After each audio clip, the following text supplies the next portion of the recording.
Ahojte. V dnešnom videu sa spolu vydáme na zhruba 800 km dlhú cestu zo Žiliny až k Baltskému moru, konkrétne do poľského prímorského mesta Vladislavovo. Celú túto trasu absolvujeme na elektromobile Volkswagen ID.3, ktorý má batériu s kapacitou 59 kWh. Cieľom tohto videa je ukázať, ako si elektromobil poradí s takouto trasou v reálnych podmienkach, čiže dvaja ľudia, batožina a niekoľko stoviek kilometrov. Budeme sledovať, ako sa správa dojazd, kde a ako často budeme musieť nabíjať a celkovo, aké je to cestovať na dlhú vzdialenosť s elektroautom, ktoré nie je z kategórie najdrahších a najvýkonnejších.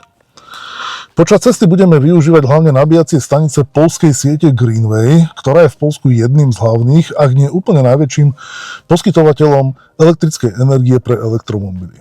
Bude teda zaujímavé zistiť, ako je ich sieť rozšírená, aká je dostupnosť nabíjačiek a aký je celkový používateľský komfort pri nabíjaní. Ak rozmýšľate nad elektromobilom alebo vás len zaujíma, ako takáto cesta prebieha, tak verím, že vám toto video dá praktický pohľad na to, čo všetko to obnáša.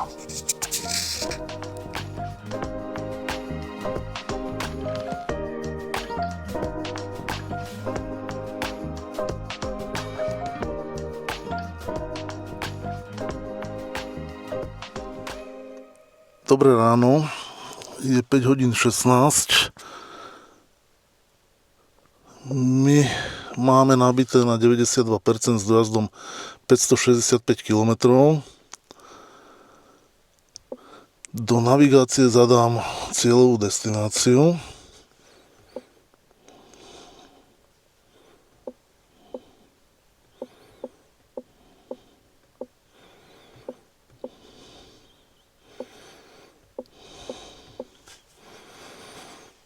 No.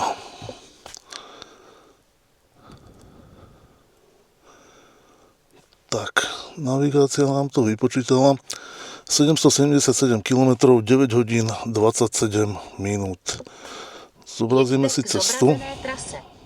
Vaše trasa obsahuje několik potřebných zastávek na nabíjení.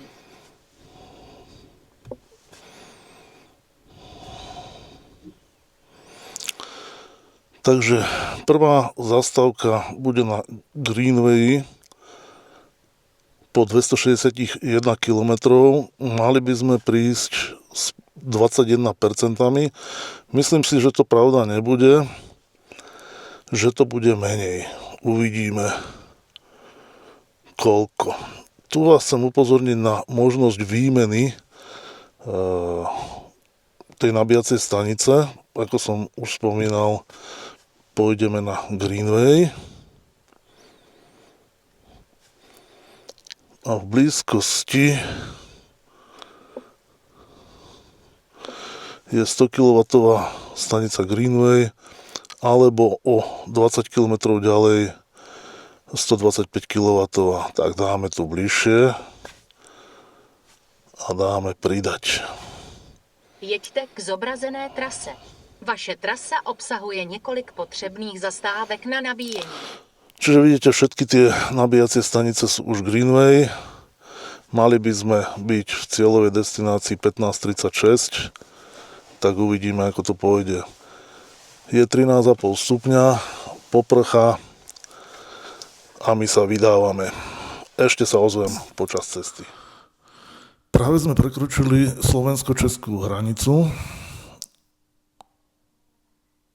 Je 11,5 stupňa. Počasie je ideálne na cestovanie.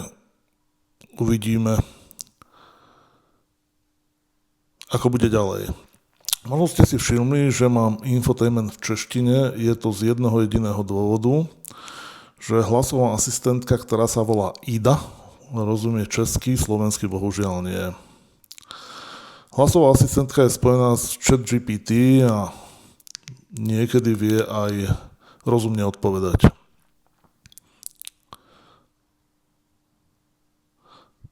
V Čechách sú z hľadiska elektromobility viac osvietení. Napríklad držitelia elektromobilov majú diaľnice zdarma.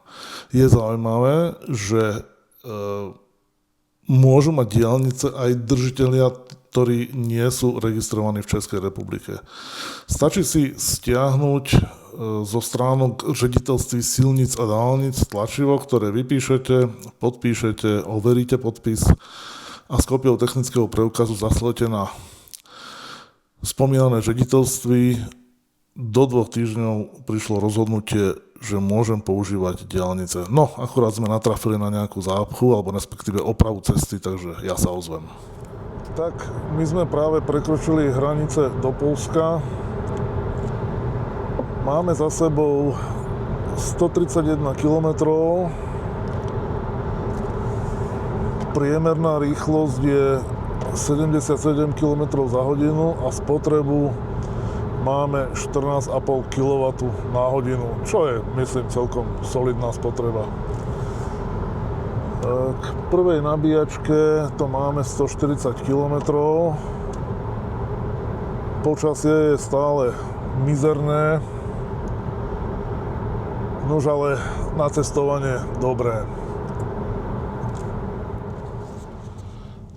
No, prejdeme po parkovisku a ideme k nabíjačkám.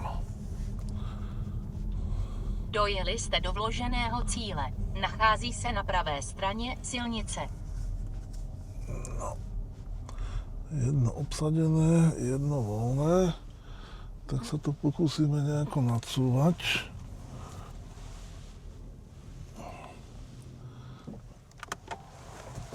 Aby sme to nerozbili.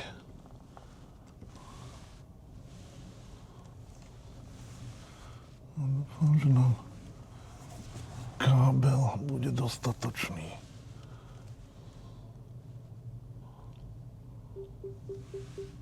Otvoríme port na aute a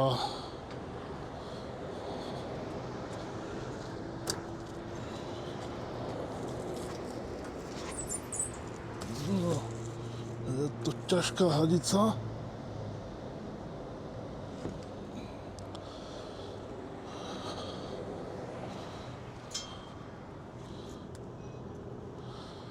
No, číta kartu.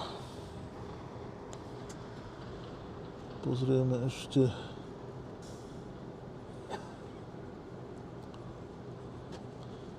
Takže už sa tankuje.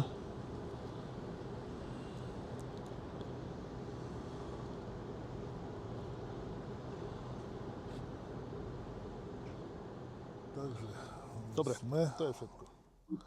Úspešne absolvovali prvé nabíjanie. Ďalšie nabíjanie pred nami je opäť na Greenway v meste Loč.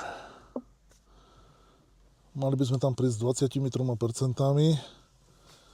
a je to vzdialené 198 km.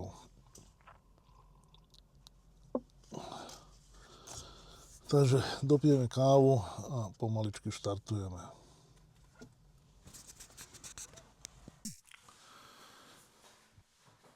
Pôvodne sme mali čerpať elektrickú energiu v meste Loč, avšak navigácia vyhodnotila túto nabíjaciu stanicu, ona bola totižto bez príznaku, ona nebola zelená ani červená. To znamená, že zrejme asi tam bol nejaký problém, tak navigácia povedala, že choďte tankovať sem. Je to v podstate kúsok. Sme pri hoteli Dvor Sojky. Je to taký akýsi zašitý hotel, ale nabíjačka tu je, takže ideme k nej. Či nie? Ale áno, tam sú nabíjacie stojany.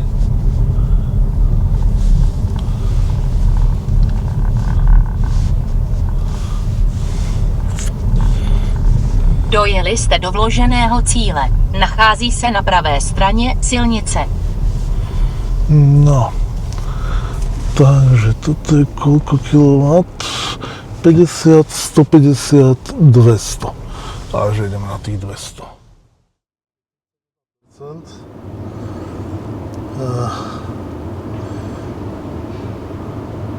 nabíjame rýchlosťou 128 kW. Tak, tu na týchto nabíjačkách pri hoteli Dvor Sojky sme nabili na 80% a pokračujeme zase ďalej. Zhruba po 500 kilometroch sme prišli na Mýtnu bránu. Majú takto vyriešené úhrady za diaľnice. Doteraz sme išli po rýchlostných cestách, ktoré sú pomerne veľmi slušné. Teraz si zoberieme lístok a pri výjazde z plateného úseku zaplatíme.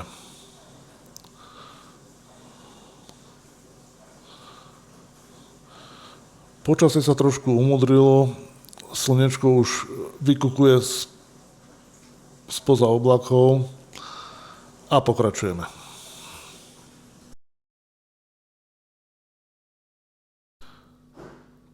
Tak my musíme zísť z diaľnice, nakoľko naše posledné tankovanie sa nachádza niekoľko kilometrov, jednotiek kilometrov od diaľnice, čiže budeme teraz platiť za zhruba 160 kilometrový úsek, tak uvidíme, koľko po nás budú chcieť.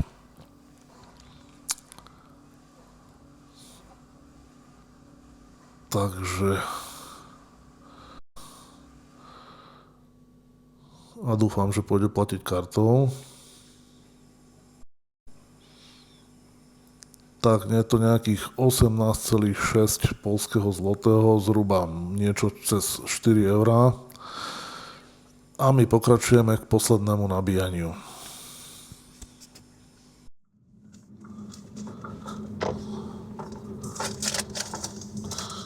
Kopítko.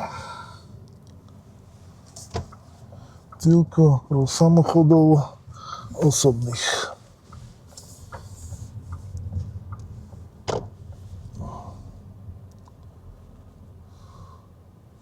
No. Takže môžeme sa na ten stred dať.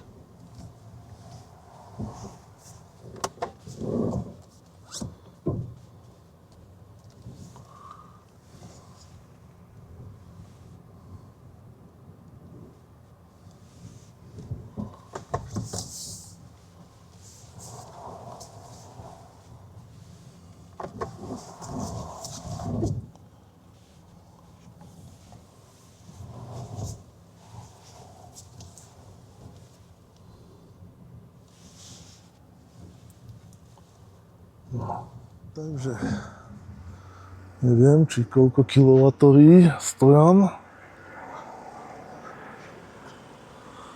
Uvidíme. Otvoríme port.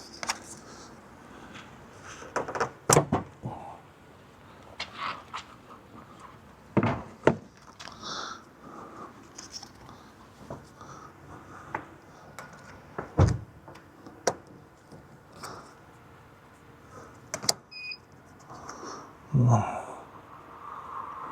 Takže skúša kartu.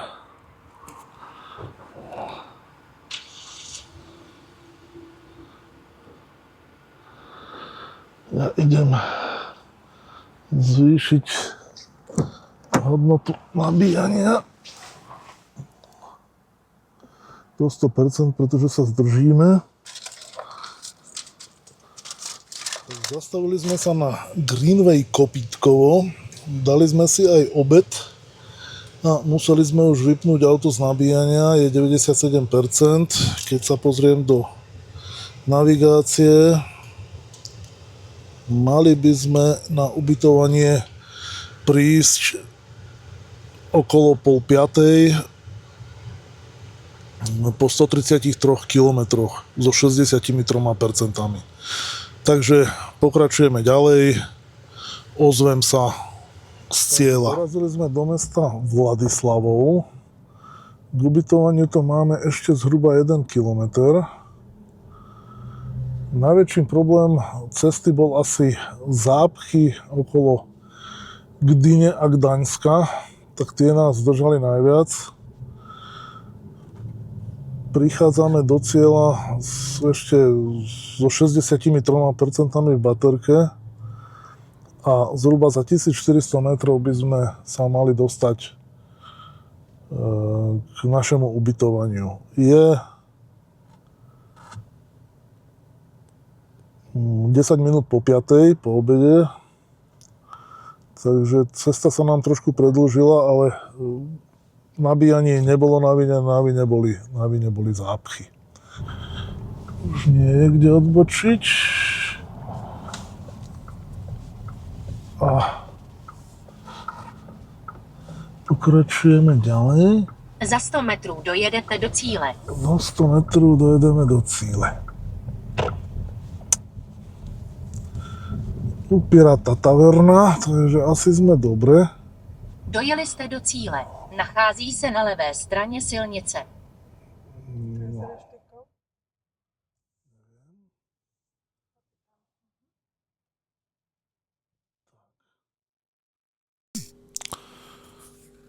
Tak sme na mieste a tu je sumár našej jazdy. Jazda nám trvala 9 hodín 50 minút.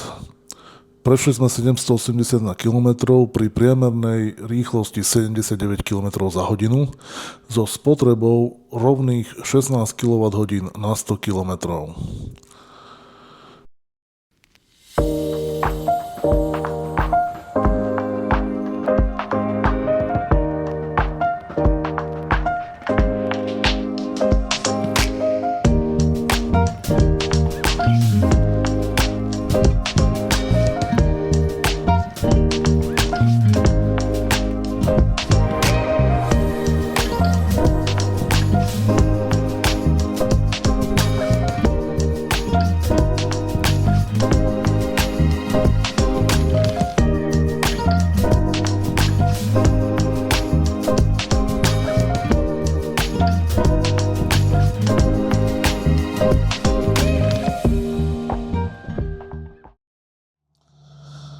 No a týždeň je za nami, takže je pred nami cesta domov. My sme si to užili až na také sem tam horšie počasie, ale to sme zase využili na výlety, takže boli sme jak autom, tak vlakom. Pokiaľ ide o nabíjanie autom, nabíjali sme v Gdyni počas výletu na DCčku, takže tie percentá toho príchodu sa nebudú rovnať percentám toho odchodu. Teraz máme 67%. Je 8:45 a do navigácie zadávam cestu domov. Takže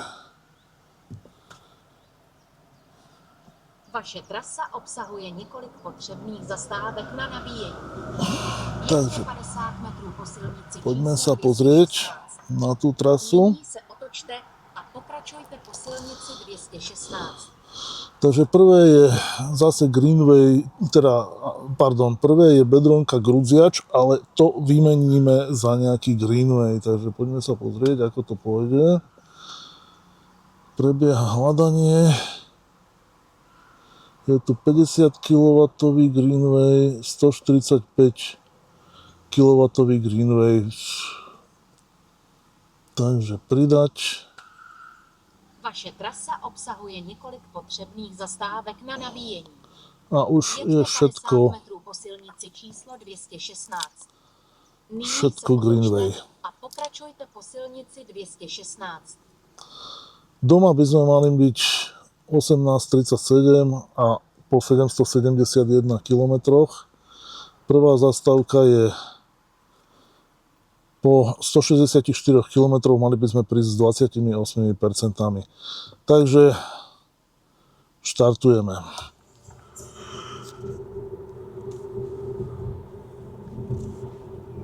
No a my prichádzame na prvé nabíjanie do mesta Gruziač. Ideme po železnom moste veľkom.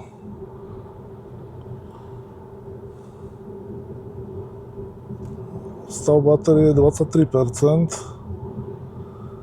Takže plus minus to vyhovuje tej predpovedi.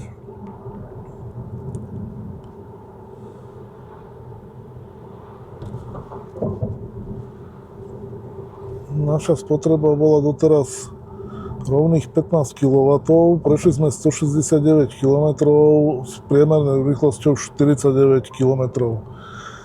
Je pravda, že sme prechádzali samé zápchy a samé nejaké stavebné úpravy, takže sme išli relatívne pomaly. Odbočte za 400 metrů doleva do ulice Víca Portova a poté opusťte následující kruhový objezd na prvním výjezdu. Takže prešli sme rieku a parádny železný most.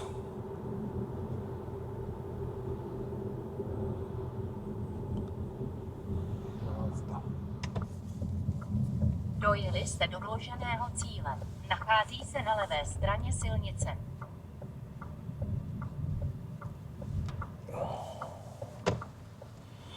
No, sú tu nejakí ľudkovia, na niečím maturujú.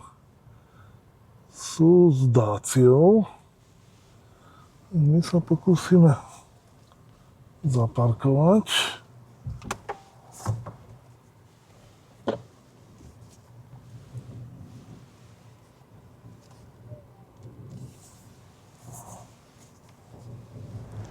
Port je otvorený.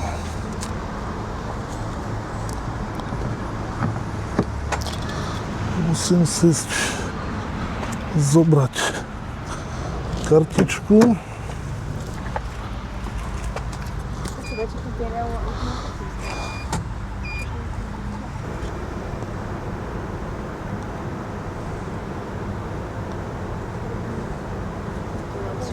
Tak nejakých 131 kW.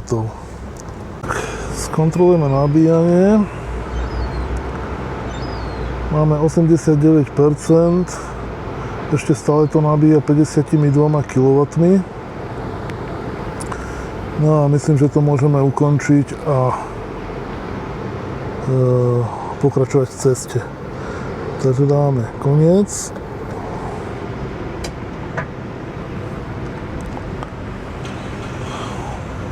Načerpali sme 41 kW. Odpojíme konektor. Zasunieme.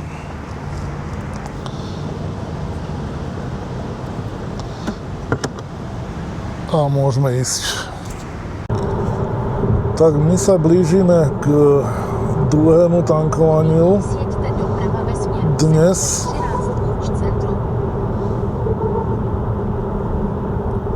máme 20% batérie s dojazdom 74 km. Áno, pred nami je KFC.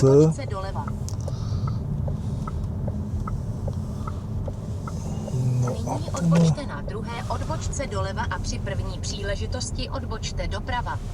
By mohli byť nejaké stojany. Pozrieme sa. Nyní odbočte doprava.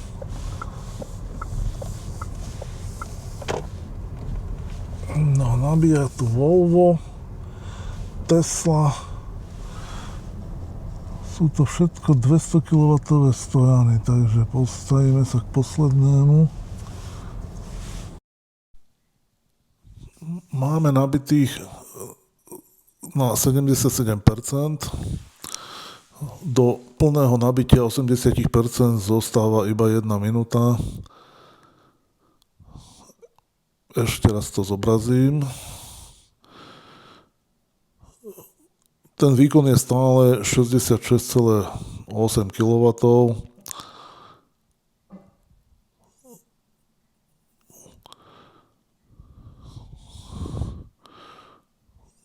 Čiže ešte tú minútu nabijeme a ideme. Využili sme to na ľahkú 10. a pokračujeme ďalej.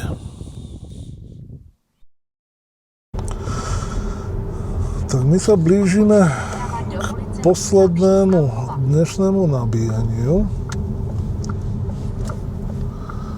Sme na ulici Sklodovskej Kyry a za chvíľočku budeme... Odbočte značky stop doleva na 921. Za chvíľku budeme pri nabíjaní. Tam vidíme, takže predsa len je to na tejto benzínovej pumpe. Takže si tu dáme aj kávu.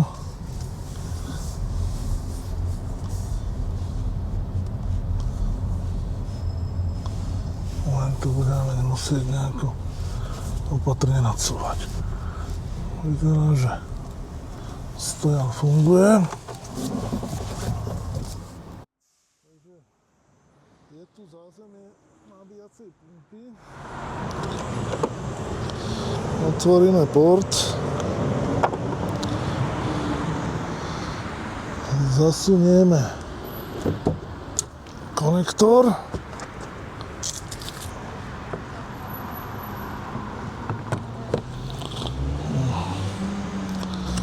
A prihlásime sa s kartou. Takže chvíľku počkáme.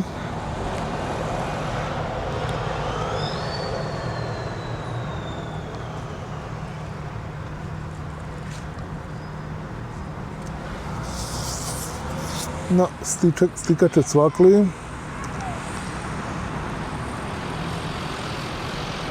A už ideme. Máme 22% a výkon rastie. Malo by to ísť až niečo cez 100 kW. Dobre, prihlásim sa na konci. Takže my sme dosiahli 80%. A ideme pokračovať ďalej.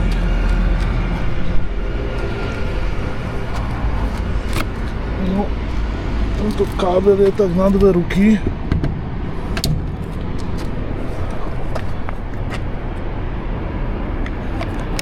Zavrieme a valíme.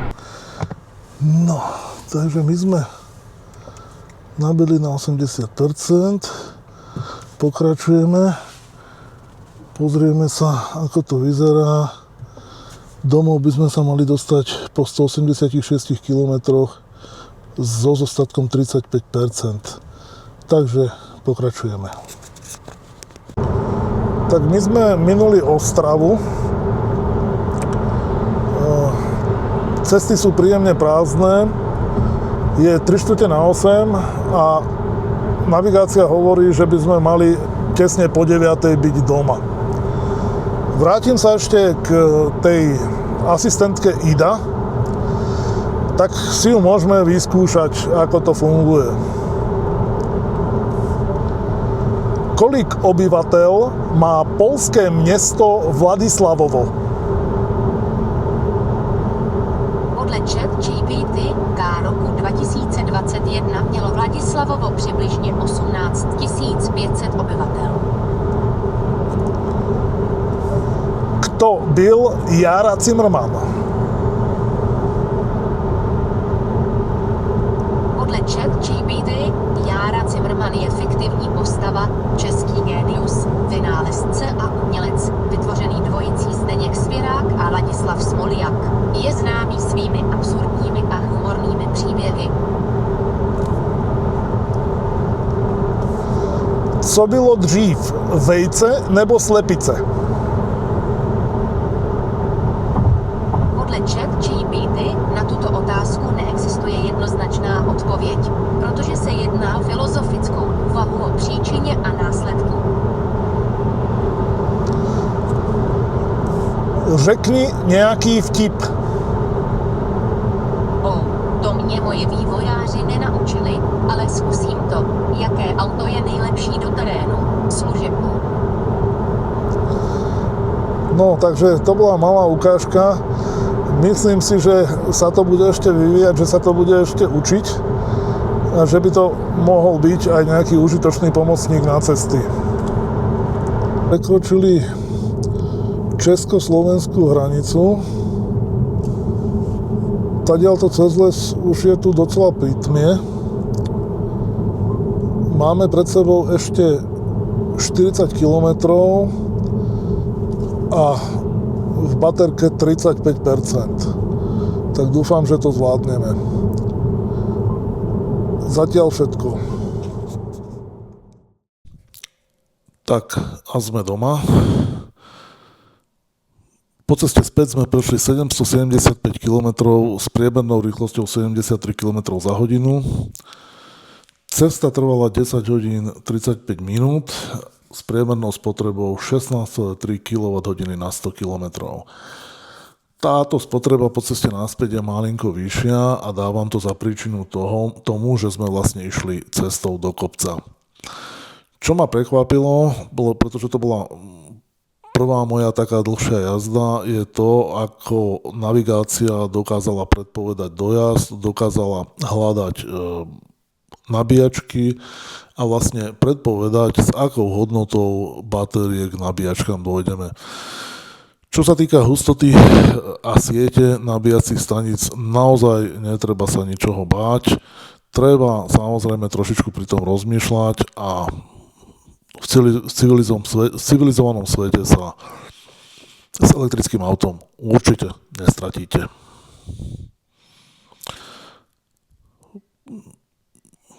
Na záver ešte potom dám nejakú tabuľku s číslami, aby ste mali prehľad o tom, že vlastne koľko sa spotrebovalo a za koľko a vlastne koľko ten výlet v rámci toho auta stál.